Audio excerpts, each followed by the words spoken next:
May nag-message, dalawa sila. Sabi nung, nami-miss na kita. Yun ang unang message. Tapos alam mo, sagot nung isa, talaga,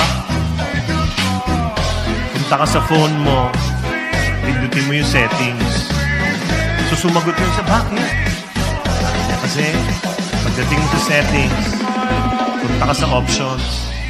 Kasi yan lang naman ako sa buhay mo. Option.